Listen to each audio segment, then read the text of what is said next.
I made a level without going off-grid.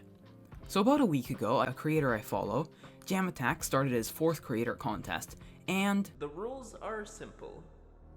Every visible object must be locked to the grid. So I started with a layout of the first part. It is basic. It's not exactly the greatest thing I've made, but it works. So my original concept for this was that you would be in the trees, then fall into a hidden garden, and then go into a forest temple. I scrapped this later because it sucked. But the first part of the concept is still in use, and is made with a cool trick where I was able to scale up the blocks to create groovy tree shapes. Next part was a small transition where you jump down some trees in a sneaky manner and into a garden. This is the only other part around from the original concept, and the part's gameplay is interesting. The gameplay was made with the decoration, and it ended up being a bit odd. There are some piles of dirt, and there's also planters, as well as some tree trunks. These again were made up with good old scaled up objects. Now's a good time to mention how I made these little wiggling bits. It's stacked follow trigger shenanigans. So one of the rules is that every single movement must be a multiple of 5. And that is still true with these. Basically they move half of a spawn triggered movement of 5 around in a square. It works. Most of the time. Anyways, halfway through the garden there is a slight switch up, with more black coming into the mix and the brighter colors taking a back seat. I also introduced dark brambles. They have a little growing and shrinking animation to the music. That's the most I have to say about that part.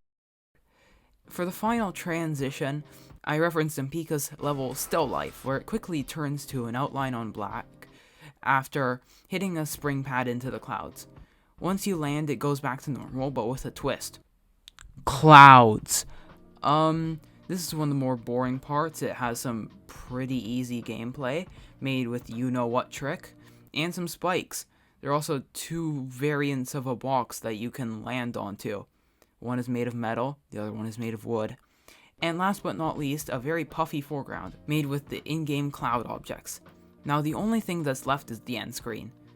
It's simple enough. There are the names of the playtesters, me, and the level name, hidden from sight. The ID is on screen now.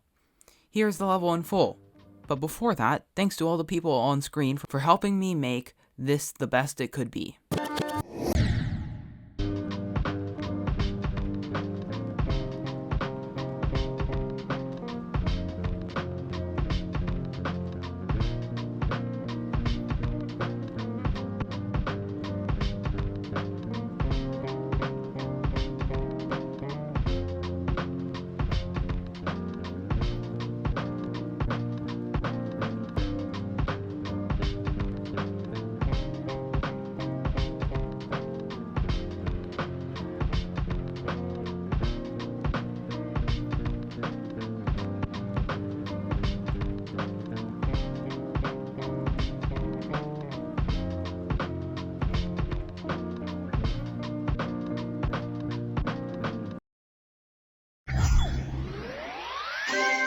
Hey, thanks for sticking around to the end. To prove that you're really here, comment the words, "Wow, he is such a goober," Peanut, as well as like and subscribe for more of me, being me, every Sunday at 9 AM PST.